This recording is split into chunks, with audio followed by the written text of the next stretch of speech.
ready to branch out, to take a leap of faith, to love yourself and others fully? Then let go of whatever no longer serves you to take action now on Get Rooted Radio with Erica Gifford Mills, living it up, loving it up, and letting it go.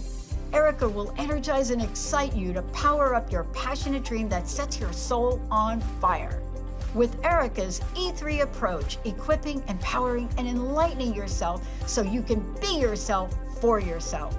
Get ready and get rooted to live a life without regrets, without what ifs, without should haves, and especially without empty feelings from a life unexplored. This hit show helps you build powerful and intentional roots to live it up, love it up, and let it go. Get fearlessly ready and powerfully rooted in your yes with your host, Erica Gifford Mills, and be fearless about your more and stand in your yes. Now on Get Rooted Radio.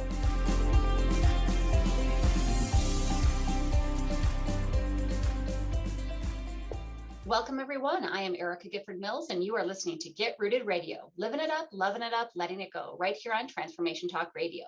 A big shout out to my producer, Jacob. Hey, Jacob, how are you doing? Hey, Erica, doing so well today. How are you? I'm doing great. It is like 68 degrees here in Wisconsin. It is gorgeous. That's awesome because we've got clouds here and it's a bit gloomy, right around 44 degrees or so, kind of chilly. Well, it makes me ready for spring, right? And I think many of us are really ready for that, that warmer weather. I have the windows open, which the dog is loving, but I'm not so much loving because then he sees everything and he barks. But hopefully won't get interrupted too much by that today. But it's time for winter to be done. Don't get me wrong. I do enjoy the winter at times, right? I love snowshoeing. I love getting out there. I love the 4 seasons. But I think it's overstayed its welcome. We've had all those fall springs, and I think it's time to move on. And have you ever felt like that, Jacob, thinking it was time to move on, but maybe hesitant and scared or just plain uncertain? Yeah, absolutely. I think there's always a bit of hesitancy around change for me. And this time in my life, I've experienced a lot of changes kind of all condensed into one season.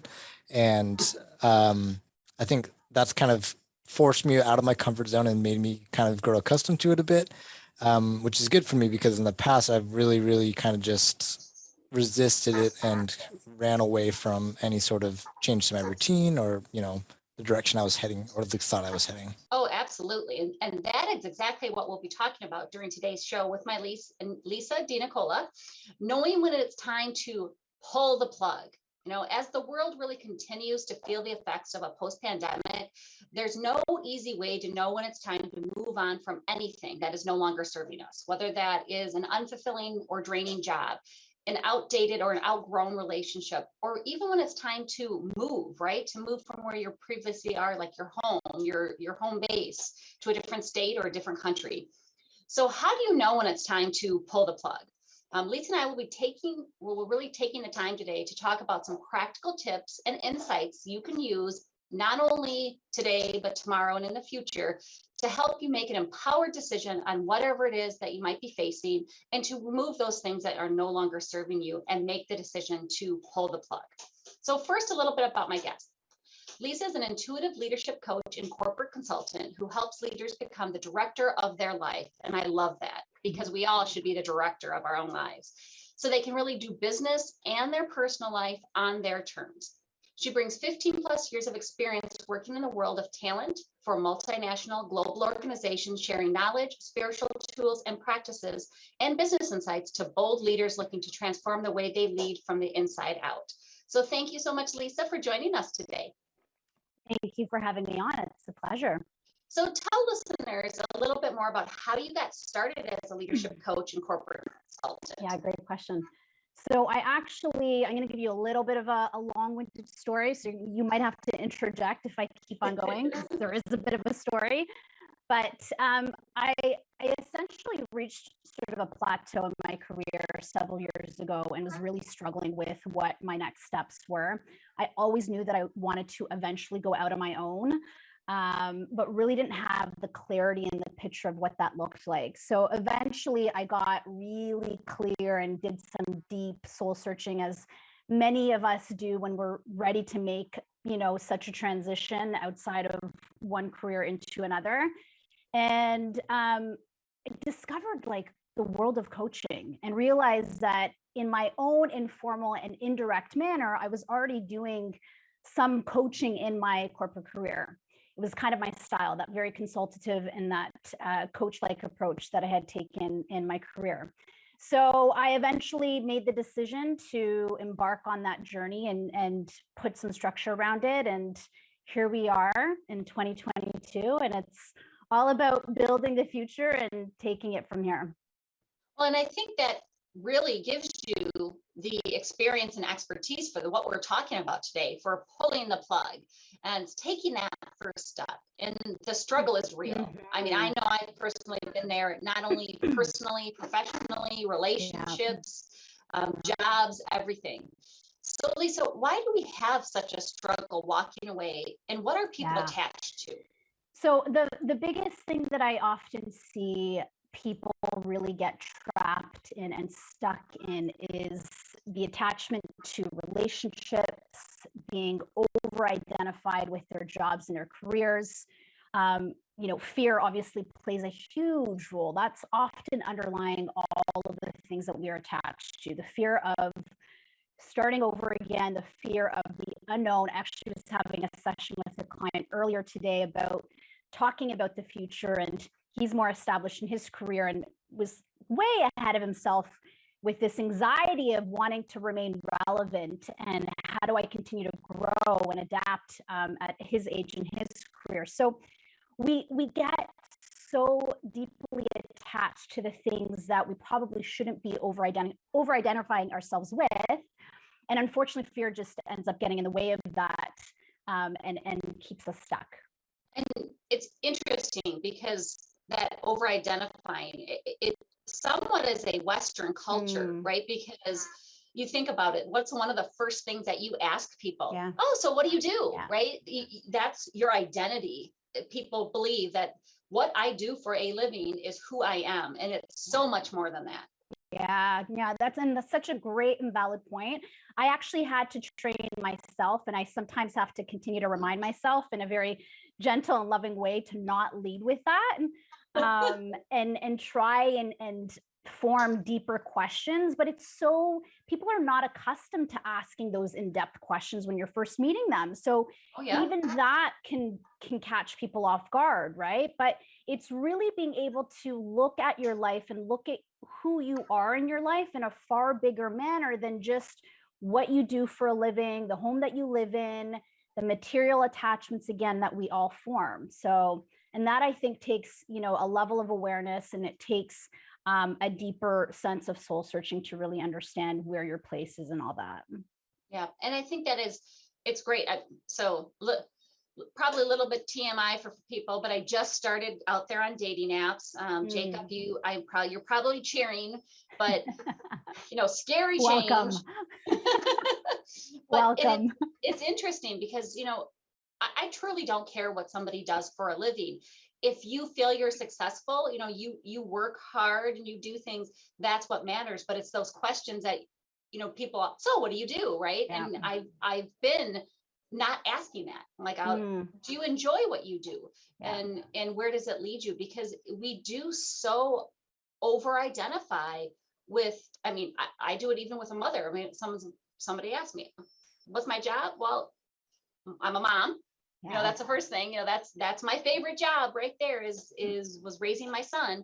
But we get ourselves overly invested in some things. I'm not saying that being invested is bad. It's just, how do we make that who we are, right? Yeah. Because I know I had that issue once my son was out and he's in the Marine Corps and he's out in the world. Well, now who am I? Yeah.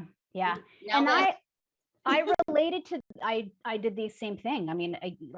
My own transition from a corporate life, which was all I knew, and really being over-identified with the role that I had and the things that I did and the, just the position and what it meant to me in my life and this constant striving for the next level and what's the next big thing and how do I get higher and climb to these aspirational opportunities that I had. And so it took a bit of unlearning, right? Yes. It took a bit of unlearning. It took, again, that soul searching. You don't just one day decide, okay, this is no longer who I am.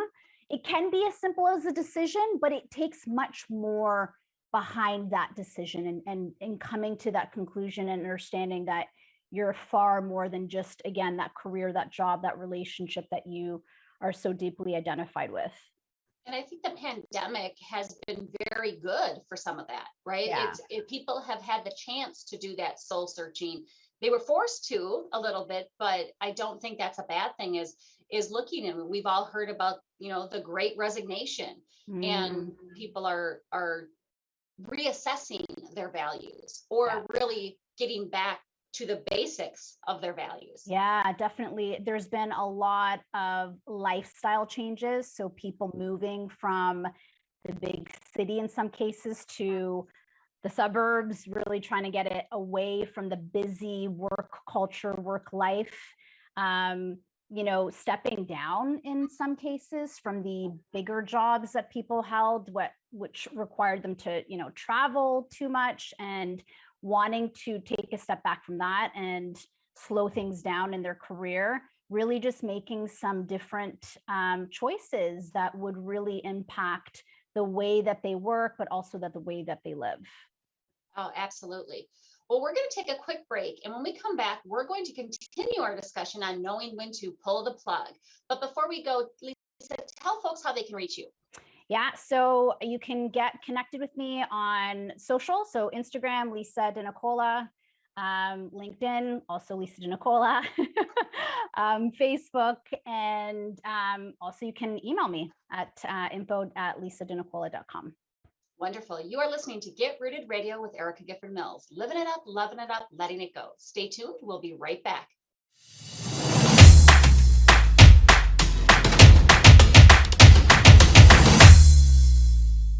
Welcome back to Get Rooted Radio with Erica Gifford Mills. Living it up, loving it up, letting it go. If you missed any portion of today's episode, you can catch it on getrootedradio.com. That's getrootedradio.com. Don't forget to subscribe online to receive the latest news, events, specials, and words of encouragement. Go to getrootedradio.com. Welcome back to my guest, Lisa De Nicola. And during our last segment, if you missed it, we talked about what we may be attached to and why we struggle to pull the plug. Now let's get into knowing when to move on, move forward, or pull that plug. So Lisa, what are some signs or feelings one may have that is telling us to let go, to move forward? Well, so one of the obvious things is, certainly the physical symptoms, right? Stress has a way of always showing up physically beyond just the emotional and the mental stress that a lot of us will initially identify with. And the physical is really your body's wisdom, right? So really getting connected to, number one, sleep is the first thing I think people will relate to. Are you sleeping at all? Are you losing sleep? Do you sleep enough? Are you a night owl and have poor sleeping habits? Really just understanding what that looks like. The physical symptoms, even with just body aches, quite frankly, we carry the world on our shoulders quite literally at times, and figuratively speaking, of course. They're those pressure points, right? So, those intense feelings and pressures on just your shoulders in itself can speak volumes. Then the emotional health is the other thing that I would typically guide clients to really think about, right? What does your emotional health really look like? Are you emotionally drained at the end of the day because your job perhaps is overly demanding? Are your relationships causing stress, and are they depleting you in some way? Is there tension there perhaps because there might be conflict or tension in your relationship to your job or relationship with one another, whether it's your family or a partner or what have you? Your mental health as well, of course, so important. Is there depression? Is there negative self-talk? Is there just negative output from how you're speaking to also just your loved ones and friends and so on. Those are really the three main areas that I usually will ask people to check in with themselves to really understand, can you identify some of the symptoms physically, emotionally, and mentally to see what is even happening with you that you may need to pay a bit more closer attention to. And I think that is so important that many of us, I mean, I know I don't do it all the time, is trusting yourself, that inner GPS, your intuition or that gut trust.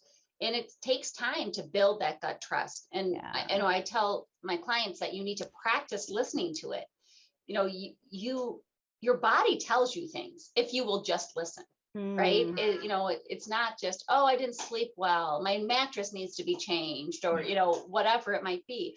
It's that inner voice, or that inner prompting that it might be small and quiet at first, but it might be something silly like, oh, don't forget to grab a sweater. And you may not know, why do I need to grab a sweater? But if you just listen, follow the body, and even if it doesn't always make sense, I mean, how many times have you heard, news reports that somebody might say, I knew I shouldn't have gone down that dark alley, or I felt like something, the hairs on the back of my neck were sticking up and I just brushed it away.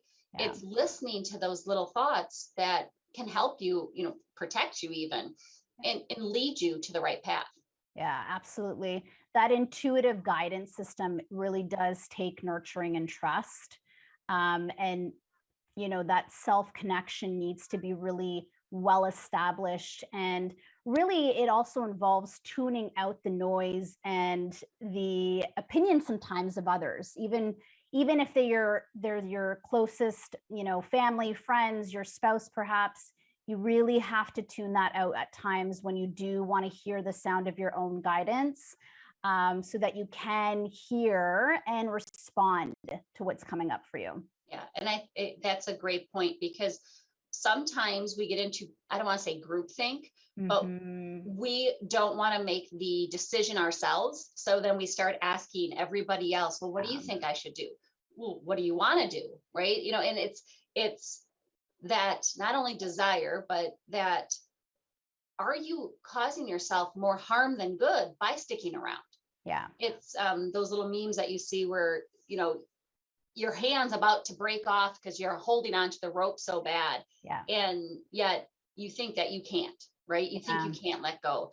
And it is taking the time on what is my body telling me? What are my mental thoughts, right? Mental thoughts, but you know what I mean? Yeah. What are those thoughts inside my head? And how is it affecting my relationship at work? If it's a relationship at home, how's it affecting my relationship with folks at work? If it's something at work, how's that reflected at home? And those are things that you do need to take into consideration. And hopefully, yourself best. If you are really looking inside and really looking deep and understand and know yourself, you're going to be the best decision maker on knowing when to move forward. Yeah, absolutely. And I'll often say, are your shoulds getting in the way of your wants? Yeah. Shoulda, coulda, woulda, right? Yeah, exactly. Claim what you want and go for that. Yep. And it is, sometimes it's what we're attached to. It's, and we're going to talk about that during the next segment is, what are some of those things, but is it something that you're attached to? Is it just like you can't have that outside validation to always make you happy? It doesn't mean that it hurts, right? I mean, everybody likes to be praised a little bit, but don't rely or don't let those things stop you from making the decision that's best for you or your family. I put it like somebody said, well, but the folks there are really relying on me in that job. And if I leave, if you left, they'll get somebody else. Yeah. The world will continue to turn. We are all replaceable, right? Yeah. No offense to those employers out there, but they will replace you if you go.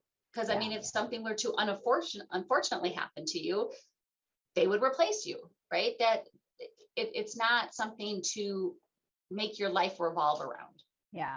So this is where the fear really then kicks in at that point, right? So the fear of starting over, The fear of, well, I got to pay my bills, so there's no way that I can leave. The fear of, oh my God, how long is it going to take me to find something new? If we were talking about transition careers, finding a new job. If it's a relationship, same sort of idea, the same sort of narrative goes through our minds. Like, oh, I've been in this relationship for so long. I can't imagine myself starting over. Where would I start? Who, is there a better match for me? The beliefs that we create sometimes for ourselves because we keep on thinking the same thoughts that really end up demobilizing us and keeping us in this complacent and unhealthy state, really end up preventing us from making the choices that we probably should have made a long time ago. Yeah. And it's not setting the appropriate boundaries to begin with, right? Yeah. If you've set certain expectations because you've allowed the line in the sand to be erased and redrawn every time. And it is something that I tell a lot of my clients is that you need to set your boundaries and then you need to communicate them. And I think sometimes when we are wanting to move forward, we're ready to pull the plug and we do make that decision to move forward, relationships, whatever, personal, professional, whatever they might be.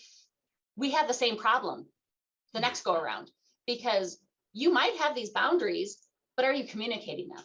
Are you telling your employer that, no, I'm on vacation and I'm not working because I'm on vacation? Or do you do it and now you're mad at them, even though it was your fault because you did it, right? It's those certain things that once we know that, okay, it's time to move forward, you need to make sure that you aren't following those same patterns, which can be a whole nother episode. Oh, for sure. Yeah, for sure. You can have a whole episode on boundaries and moving that goalpost every time, we'll make an accommodation or an exception just this one time. We end up people pleasing. They really need us, as you said, being, oh, but they're relying on me. I have to do that. The fear of the perception, that's the other thing that sometimes happens is, well, if I don't respond, what are they going to think? Right. Yeah. And so I know we're going to get in a lot of that next segment. So I don't want to steal that away from our next segment, but why don't we take a quick break now? And when we come back, we're going to talk about what things may be holding us back or blocking us from moving forward. Again, Lisa, though, before we go, tell folks how they can reach you.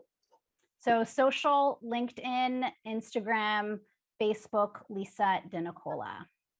Wonderful. I am Erica Gifford Mills, and you are listening to Get Rooted Radio. Living it up, loving it up, letting it go. Stay tuned. We'll be right back.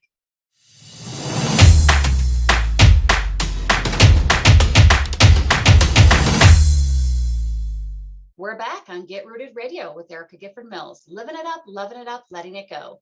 Don't forget to visit getrootedradio.com to listen to a replay of this episode, sign up for helpful tips, and learn about upcoming events. That's getrootedradio.com. Welcome back to my guest, Lisa Nicola. Thank you again for being with us today, Lisa. Thank you for having me. It's a pleasure. Well, during this segment, and we touched a little bit about on it last segment because we couldn't help ourselves, but we're talking about what things may be holding us back or blocking us from moving forward. But what does being stuck mean, right? So if you think about it, stuck means being unable to move or being set in a particular position, place, or a way of thinking, unable to change or get away from a situation.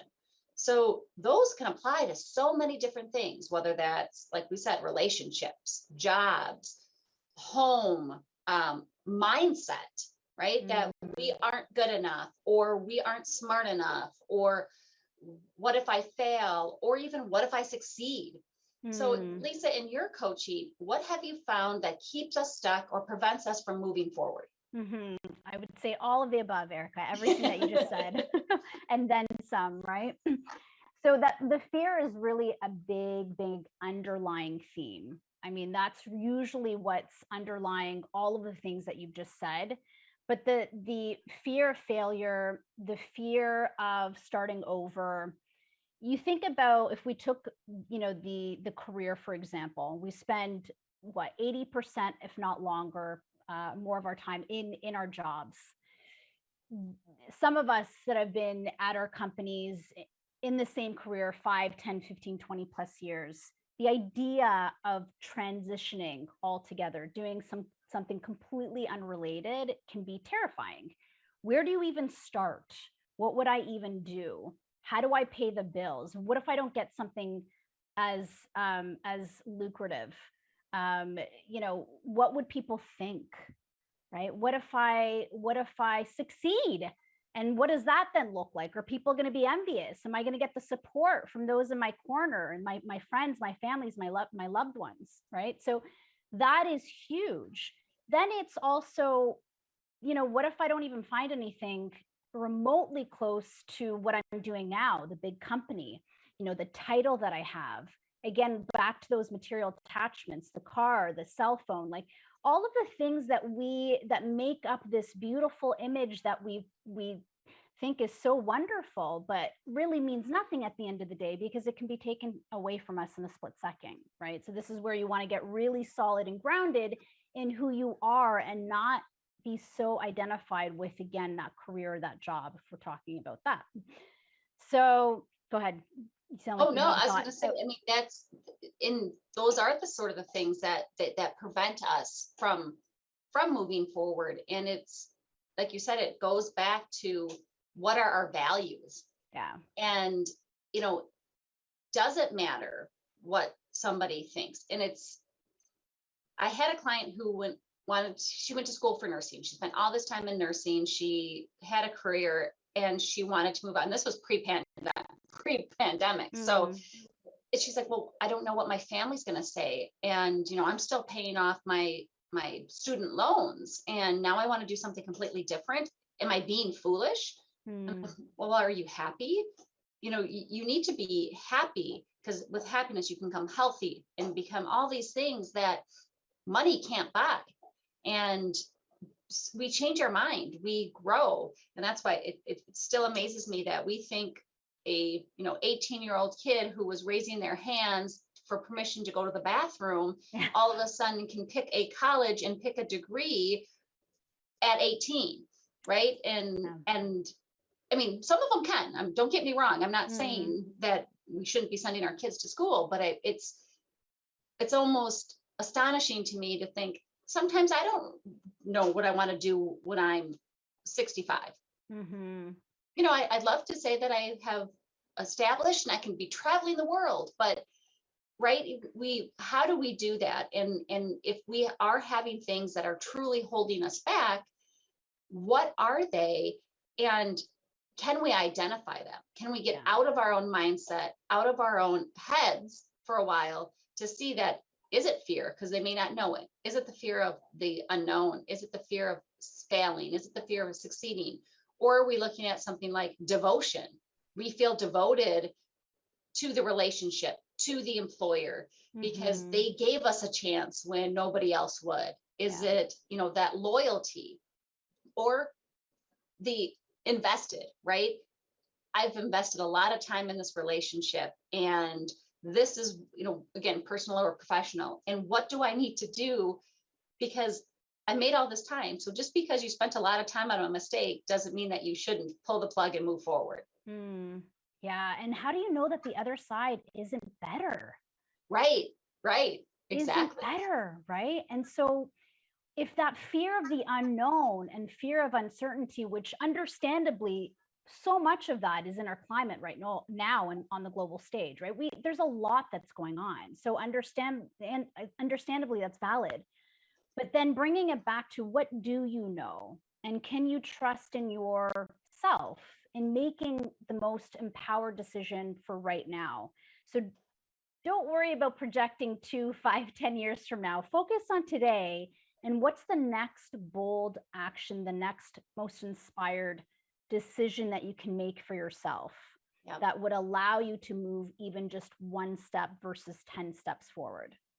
And try not to worry so much what other people think, right? I had a client say that, well, I'm not a quitter and I don't want to look foolish.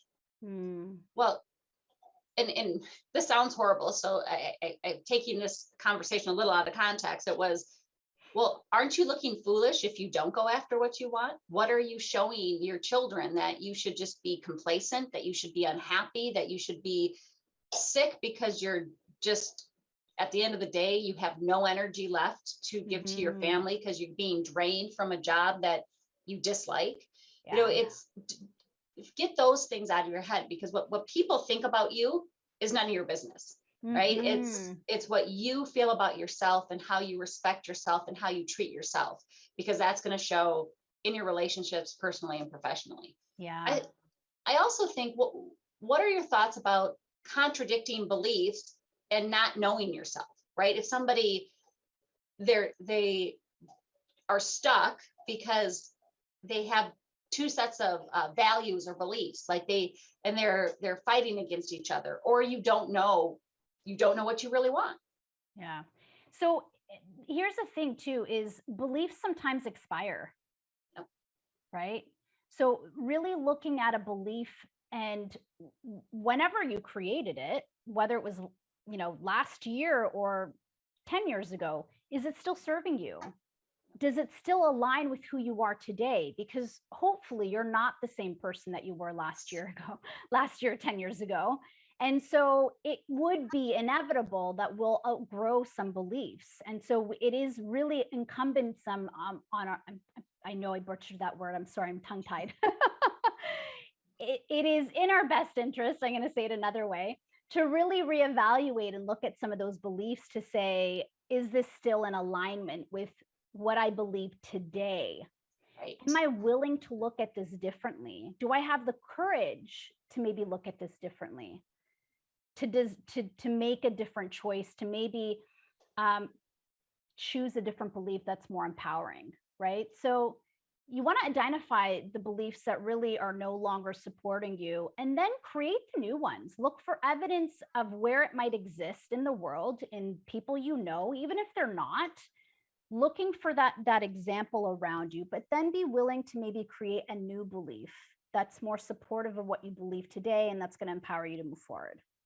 And I love that, because it is true. It's, you hear people say, we've just outgrown each other. And some people are like, how do you do that? Well, I hope, I truly hope I'm not the same person I was 25, 30 years ago. I hope I've matured. I hope I've changed. I hope I've had experience in the world that has made me choose my own way, because we were all raised in one fashion or another, right? And so just because, well, that's how I was raised, or that was because when you grow, you know, when you're growing up, when you are in a family, they are lending you their beliefs and their values until you get to a point where you can make your own. So you might have picked up your family's beliefs, your parents' beliefs or values, but is that where you go? And I think that sometimes people really get stuck there. But aren't I supposed to? Does that work for you?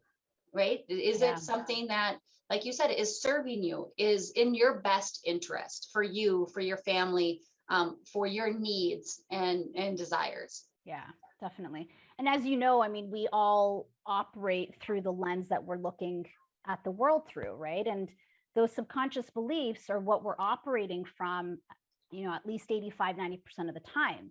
So sometimes you do need that support to then help you uncover and unearth what those beliefs might be, so that you can understand that this is actually not serving you. And can you see that, first of all, because it's not up to someone else to tell you this is wrong, but do you recognize that for yourself? And then are you willing to maybe shift that and create a new belief so that you can move in a new direction? Well, and that's sometimes very hard for folks, right? I mean, I know when you're learning, I mean, we've learned these tools, we've been taught these tools, and we teach these tools, but it's very hard sometimes to implement it. It takes practice, just like confidence, right? Sometimes confidence doesn't come naturally to folks. They have to work on it. So it is getting back to that, listening to yourself. What is my body telling me? What is my mental state? What is my emotional state? What is my physical state? And identifying that, listening to your gut, your inner GPS, and then being able to move forward. And that is something that we're definitely going to talk about, is just some practical steps that we can take and make that empowered decision to pull a plug. Yeah, But definitely. so one last thing before we take a quick break is, is this codependency a major identifier? Yeah, definitely. Right. So if you think about, again, the relationship, whether it's to your employer or to a person, right? A spouse or a partner, could even be with within our friendships or family dynamics. Really, what are you getting from that? What is the value exchange in that dynamic? We don't look at those dynamics in that lens and from that perspective. It's always like, well, in my job, I have this job, I this is what I do, and I get paid for that. But there's so much more. We know that there's more to it than just a paycheck and the benefits that you might get. And so, at what point do you then look at that dynamic and understand, is this really a relationship and a dynamic that is continued to support me in the way that I want to be supportive? Is it fulfilling me in the way that maybe I thought I was being fulfilled? Is there still connection to that? Or am I being overly dependent on it in a way that I may not be fully recognizing and need to maybe reevaluate that dynamic? I think that is a very important aspect for folks to remember. Yeah, So definitely. So let's take that quick break. And when we come back, we will end today's episode with the steps you can take to make an empowered decision to pull the plug. This is Get Rooted Radio with Erica Gifford Mills. Living it up, loving it up, letting it go. Stay tuned. We'll be right back.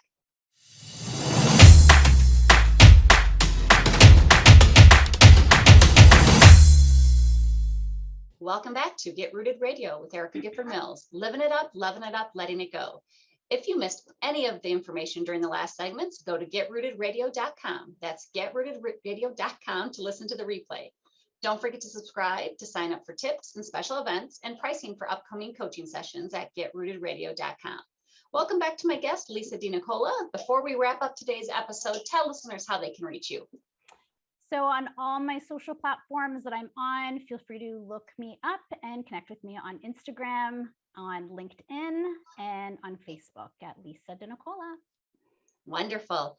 So let's end this episode with some practical tips and practical steps that folks can take to make an empowered decision to pull the plug. Yes. So I will say foundational for me is getting super self-connected. And that means really being in tune and getting in touch with your inner self. As cliche or as wishy-washy as that may sound, it really is super important to understanding what's underneath and what's at the root of what might be keeping you stuck, what might be preventing you from pulling the plug on whatever area you're trying to make a change and move into a different direction. So getting connected to the self can be in a number of different ways, right? Meditation is a super easy and really effective way to silence, the outside world and really get in touch with your inner voice, as they say. So really, perhaps starting a bit of a meditation practice. I mean, deep reflection and doing that introspection is super important. It's probably the number one thing that I will often guide my clients to really consider doing. So a lot of times when we're pondering some of life's big questions, people will say, yeah, I think about it, like in the shower or when I'm driving to work. And I'm like, no, you need to put some pen to paper and you need to carve out some solid, quiet time where you can actually sit down and reflect, right? Really allow yourself to sit in silence and perhaps some of the discomfort that might be created because you're just not used to asking yourself some of those questions. And a lot of times you're also afraid of what the answer might be. But that is the way to get through to the other side and to really get that clarity that you're looking for. So that self-connection is super, super important. The other thing that I would say is really important to consider when you're wanting to make this shift and this change is do what you can with where you're at. So this doesn't mean that you need to make life-changing decisions if you haven't done the foundational work first, right? Really putting some careful and meaningful thought behind the choice that you want to make. So the next bold or inspired and most empowering decision you can make for yourself might be, again, doing that reflection and understanding, what are my options? What are some of the things that I can consider that would help alleviate some of this stress, that would bring some relief to my life, either personally or professionally? Maybe it's talking to a coach, right? This is where I step in. It might be talking to a trusted friend or a family member, and really exploring the options that are right underneath your nose, and you might be overlooking them or considering them to not be an option. So those would be some of the things that I would guide you to first consider. And I think that first, the foundational work is so important, because it's not just sitting down and writing a list in one day, right? Yeah. I always tell folks that they feel like something's off with them. They don't know what it is. And when you start that journaling process, it doesn't have to be 20 pages in, every day. Sometimes I say, start out slow. Think about it like a pain chart at a hospital.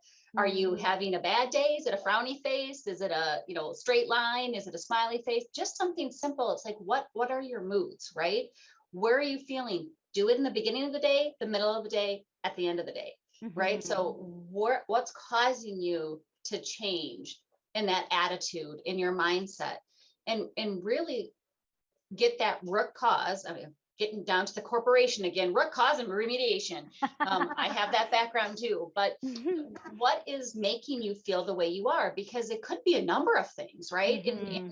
And really being able to set that foundation on is this unsatisfying feeling coming from? Yeah. So that that you're pulling the plug on the right TV, music, because you pull the wrong plug and it's still there. Now what did you do? What did you do? And so setting that foundation work, I completely agree, is the first step. You have to look at yourself. You have to get comfy being uncomfy. Yeah. Right? So this is where I say, know thyself, right? Know thyself. And you know thyself by spending time with thyself.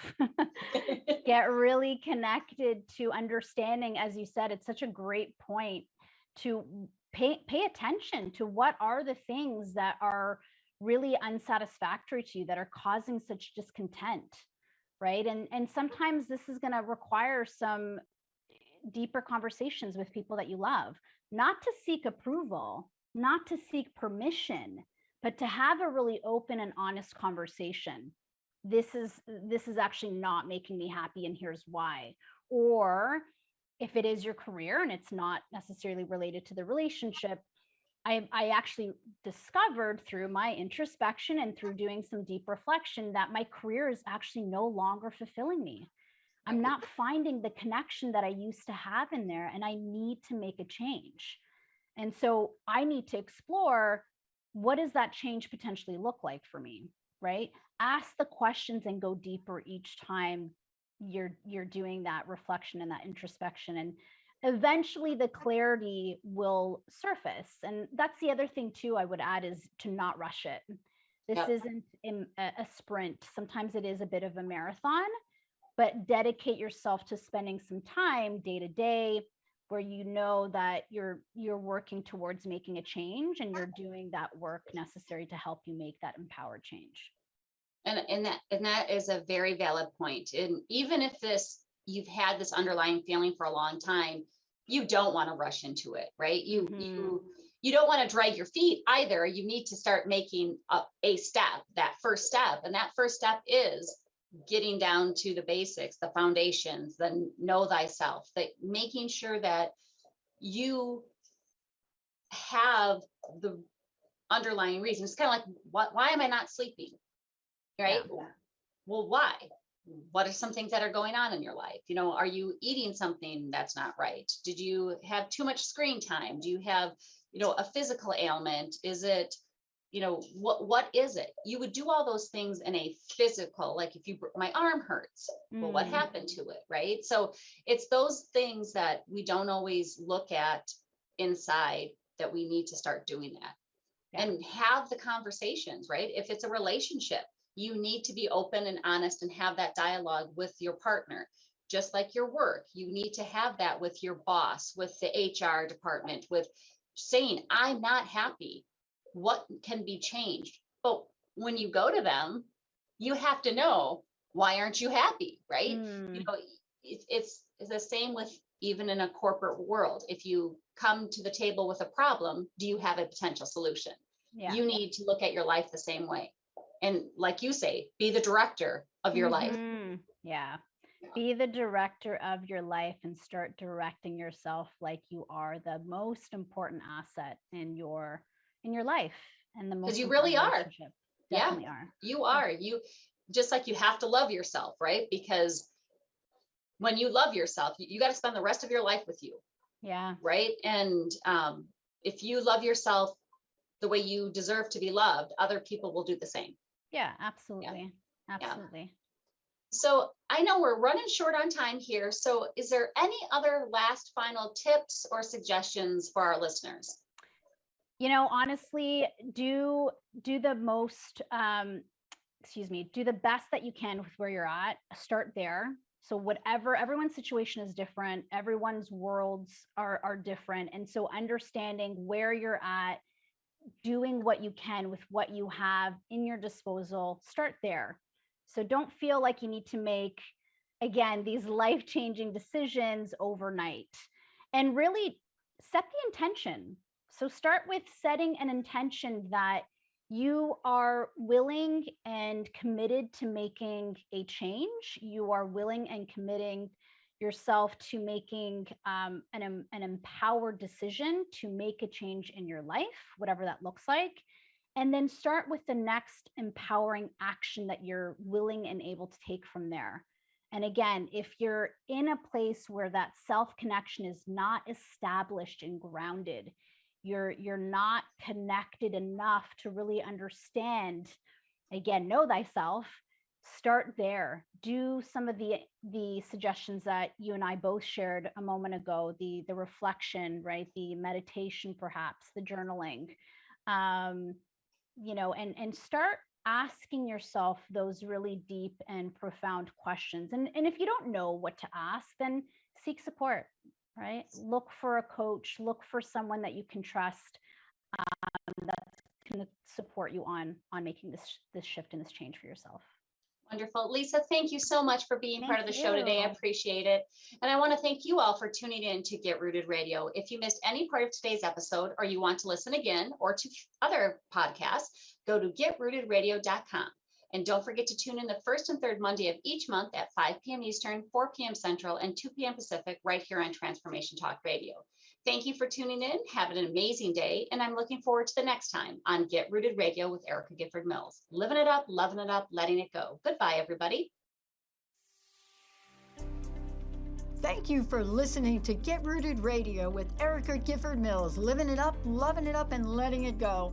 Visit getrootedradio.com if you've missed any part of this hit show, and tune in on transformationtalkradio.com to live fearlessly in your more and powerfully rooted in your unlimited yes. For more information and to work with Erica directly, visit getrootedradio.com. That's getrootedradio.com, and get ready to live it up, love it up, and let it go.